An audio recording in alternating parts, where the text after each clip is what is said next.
मैं कपिल पुरोहित आपके अपने YouTube channel POS power science पर हार्दिक स्वागत करता हूं।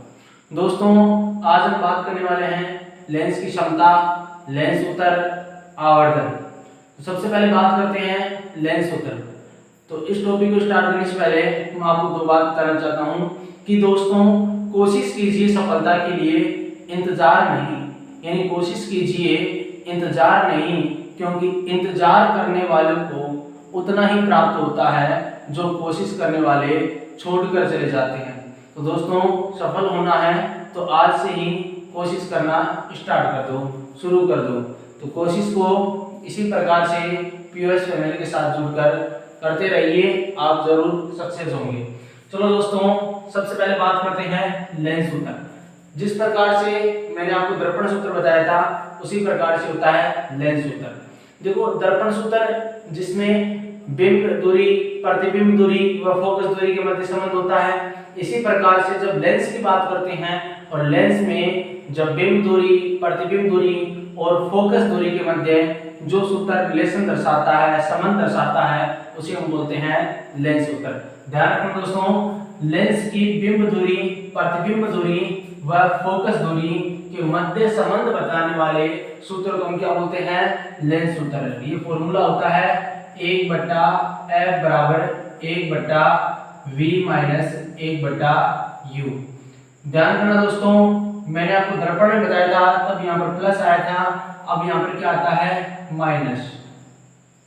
इंपोर्टेंट फॉर्मूला है, जितने भी न्यूमेरिकल है लेंस से संबंधित वो यहाँ से और लेंस की क्षमता से आते हैं। अब देखो दोस्तों, एक बात और ध्यान से, यहाँ पर जो f है वो है फोकस दूरी, लेंस की फोकस दूरी। जो v है वो है प्रतिबिंब दूरी। ध्यान कर लेना, जो v है वो है प्रतिबिंब दूरी और जो u है वो है बिंब दूरी, यानी बिंब की लेंस से दूरी, बिंब दूरी। तो इन तीनों के बीच में जो रिलेशन दर्शाता है उसे हम बोलते हैं लेंस सूत्र। अब बात करते हैं आवर्धन की।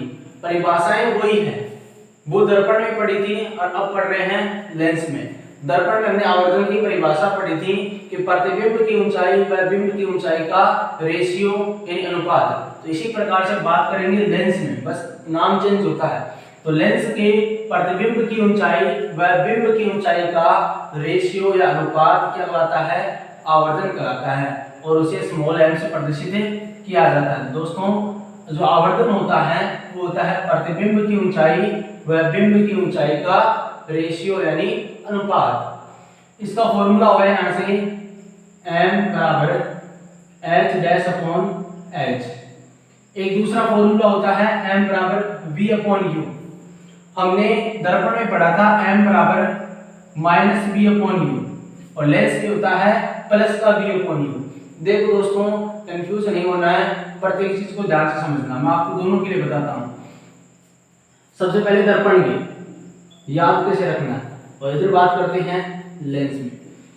जो दर्पण सूत्र होता है वो होता है 1/f बराबर 1/v प्लस 1/u और जो लेंस सूत्र होता है वो होता है 1/f बराबर 1/v माइनस 1/u।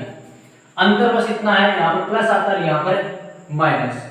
अब इसमें आवर्धन की बात करते हैं। आवर्धन बराबर होता है माइनस v अपॉन u और इसमें आवर्धन होता है प्लस v अपॉन u। देखो दोस्तों, इन दोनों फॉर्मूलों को ध्यान से देखो, एक में प्लस और एक में माइनस। तो इसी प्रकार से इसमें भी एक प्लस और एक माइनस। कहने का मतलब चाहे लेंस हो चाहे दर्पण हो, आवर्धन और जो इनके सूत्र है, फॉर्मूले हैं, इनमें एक बार क्या आएगा? माइनस जरूर आएगा। तो ध्यान कर लेना, दर्पण सूत्र में तो प्लस आता है और इसके आवर्धन में यहाँ पर क्या आता है? माइनस। और लेंस सूत्र में यहाँ पर माइनस होता है और आवर्धन में क्या होता है? प्लस। अब वही बात है जैसे मैंने आपको दर्पण में बताई थी कि जो m है, m में दो चीजें होती हैं। एक तो m बताता है प्रतिबिंब की प्रकृति और दूसरा बताता है साइज। m का जो चिन्ह होता है या तो प्लस आएगा या माइनस, उसके बाद में इसका न्यूमेरिकल वैल्यू हो गई, यानी उसका अंकीय मान। अंकीय मान होता है वो तो बताता है साइज को और जो चिन्ह होता है वो बताता है प्रकृति को। अगर प्लस चिन्ह आ रहा है तो प्रकृति ध्यान रखना आभासी होगी। प्रकृति कैसी होगी, आभासी, आभासी व सीधा। प्रतिबिंब कैसा बनेगा, आभासी व सीधा। यदि माइनस है तो प्रतिबिंब कैसा बनेगा, वास्तविक व उल्टा। ध्यान करें ना दोस्तों, यदि प्लस चिन्ह आ रहा है में तो आभासी व सीधा, माइनस आ रहा है तो वास्तविक व उल्टा। अब बात करते हैं न्यूमेरिकल वैल्यू। न्यूमेरिकल वैल्यू यदि x का मान 1 के बराबर है तो ध्यान रखना प्रतिबिंब और बिंब का आकार समान होगा, बराबर होगा, जो मैं दर्पण में आपको पढ़ा चुका हूं। इसके बाद देखो, यदि x का मान 1 से अधिक है, 1 से बड़ा है, तो ध्यान रखना जो प्रतिबिंब बनेगा उसका आकार क्या होगा, बड़ा होगा। यदि x का मान 1 से छोटा है तो ध्यान कर लेना जो प्रतिबिंब बनेगा वो कैसा बनेगा, आकार में बिंब से छोटा बनेगा। तो ये पूरी हमने बात कर ली। अब बात करते हैं लेंस की क्षमता से। लेंस की क्षमता, पावर ऑफ लेंस। दोस्तों लेंस की क्षमता क्या होती है, पावर क्या होता है लेंस का। जैसे ये चश्मा है, इसका पावर है 1.5 डायोप्टर, यानी इसका पावर क्या होता है। कोई भी लेंस होता है वो प्रकाश किरणों को कितना फैला सकता है, फैलाने का मतलब अपसरित करना, और कितना प्रकाश को केंद्रित कर सकता है यानी अभिसरित कर सकता है, उसकी ये क्षमता ही क्या कहलाती है, इसकी पावर कहलाती है। यानी कोई लेंस है वो प्रकाश किरणों को कितना अपसरित व अभिसरित कर सकता है, ये क्षमता क्या कहलाती है, लेंस की क्षमता कहलाती है। मैंने ये लिखा यहाँ पर, लेंस द्वारा आपतित प्रकाश को अपसरित यानी फैलाना और अभिसरित यानी केंद्रित करने की क्षमता को लेंस की क्षमता कहते हैं। ध्यान रखना इसे P से प्रदर्शित किया जाता है। किससे प्रदर्शित करते हैं, P से। ध्यान रखना दोस्तों, प्रदर्शित किया जाता है। इसका फॉर्मूला होता है पावर का, P बराबर 1/F। ध्यान रखना दोस्तों, यहाँ पर F को मीटर में लिया जाता है। किस में लिया जाता है, मीटर में। तो इसीलिए मैं लिखता हूँ P बराबर 1/F मीटर में। न्यूमेरिकल क्वेश्चन में ये बहुत इंपॉर्टेंट होगा कि यहाँ पर F किस में लेना है, मीटर में लेना है। ध्यान रखना दोस्तों, जो पावर है इसका ऐसा ही मात्रक होता है, इसका ऐसा ही मात्रक है जो बार बार एग्जाम में पूछा जाता है, डायोप्टर। इसका ऐसा ही मात्रक है, उसको बोलते हैं डायोप्टर, कैपिटल D से प्रदर्शित किया जाता है। अब देखो दोस्तों, पेपर में प्रश्न आता है कि एक डायोप्टर लेंस की क्षमता को परिभाषित करो। तो एक डायोप्टर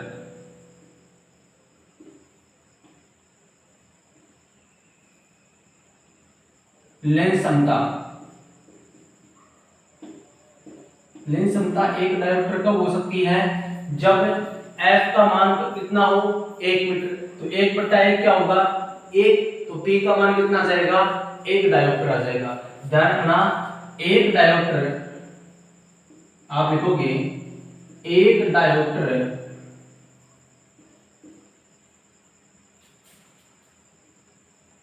लेंस क्षमता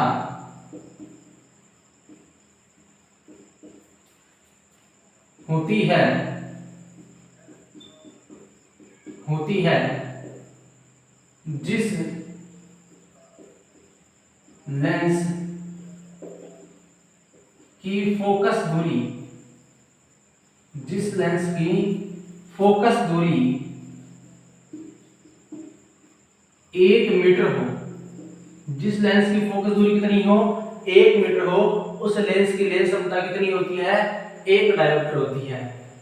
जिस लेंस की फोकस दूरी 1 मीटर हो। ध्यान रखना दोस्तों, 1 डायोप्टर बराबर होता है 1/1 मीटर, यानी फोकस दूरी कितनी है, 1 मीटर। तो ध्यान रखना, लेंस की क्षमता बहुत इंपॉर्टेंट टॉपिक है बोर्ड के एग्जाम की दृष्टि से। लेंस क्षमता क्या होता है, किसी लेंस के द्वारा आपतित प्रकाश किरणों को अपसरित व अभिसरित करने की क्षमता। लेंस क्षमता का फॉर्मूला होता है P बराबर 1/F मीटर में, तथा इसका ऐसा ही मात्रक क्या होता है, डायोप्टर। और एक डायोप्टर लेंस की क्षमता किसे कहते हैं, एक डायोप्टर का तात्पर्य होता है जिस लेंस की फोकस दूरी कितनी हो, 1 मीटर हो। अब यहाँ से मान लो पेपर में प्रश्न आ गया कि किसी लेंस की फोकस दूरी सेंटीमीटर में दी है और आपसे लेंस क्षमता पूछ रहा है, तो ध्यान रखना दोस्तों, फिर आपको फॉर्मूला लगाना है P बराबर 100/F सेंटीमीटर। बहुत इंपॉर्टेंट फॉर्मूला बता रहा हूँ, 100/F। ये मैंने यहीं से बनाया है क्योंकि 1 मीटर में कितने सेंटीमीटर होते हैं, 100, इसीलिए P बराबर 100/F सेंटीमीटर में। जब ये सेंटीमीटर में दिया हो, जब मीटर में दिया हो तो ये। एक बात को नोट करना, P का मान उत्तल लेंस है, उत्तल लेंस के लिए लेंस क्षमता हमेशा धनात्मक होती है। कैसी होती है, पॉजिटिव। और अवतल लेंस के लिए, अवतल लेंस के लिए होती है नेगेटिव होती है, ध्यान रखना। उत्तल लेंस के लिए तो P का मान प्लस में होता है और अवतल लेंस के लिए P का मान माइनस में होता है। तो एक न्यूमेरिकल है लेंस क्षमता से कि 2 मीटर फोकस दूरी के, आपको 2 मीटर फोकस दूरी दी है। सबसे पहले आप नोट करो फोकस दूरी कितनी है, 2 मीटर।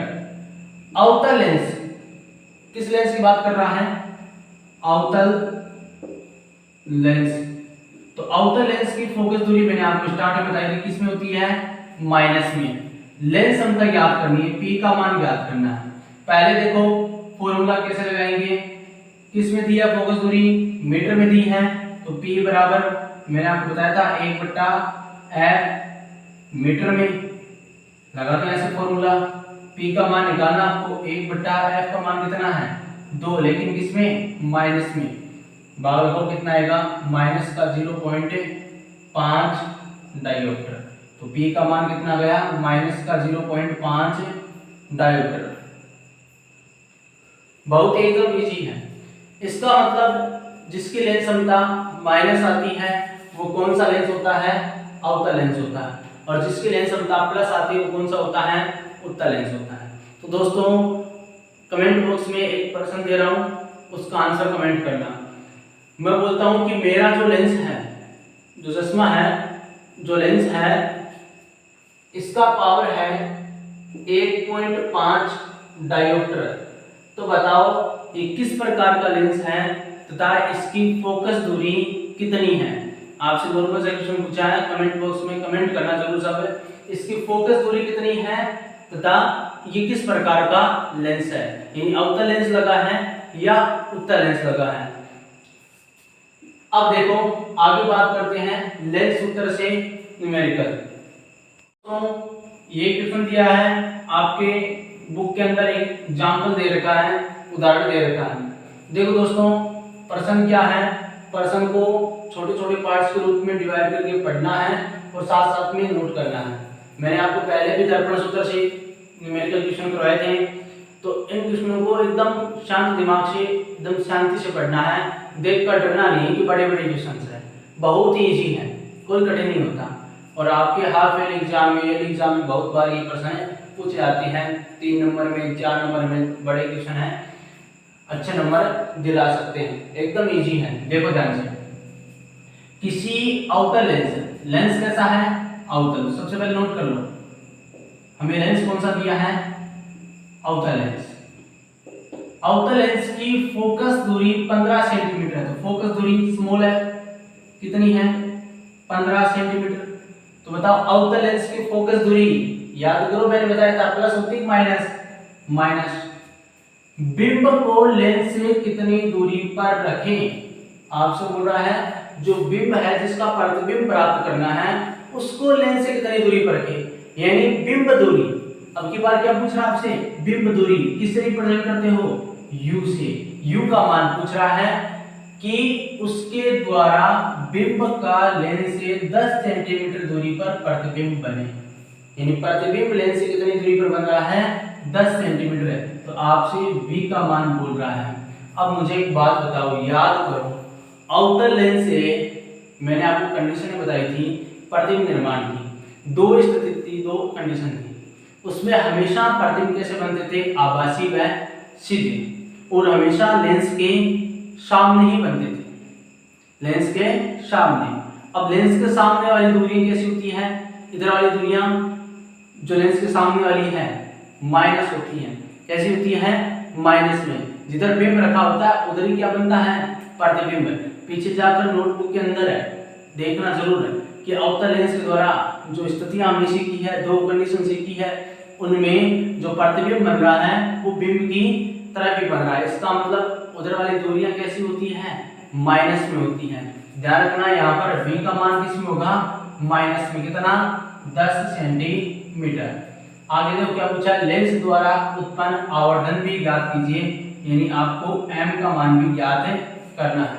बहुत ईजी है। सबसे पहले लगाओगे लेंस सूत्र, लेंस सूत्र ध्यान से देखो, एफ यू वी इन तीनों के बीच रिलेशन कौन दर्शाता है, लेंस में लेंस सूत्र।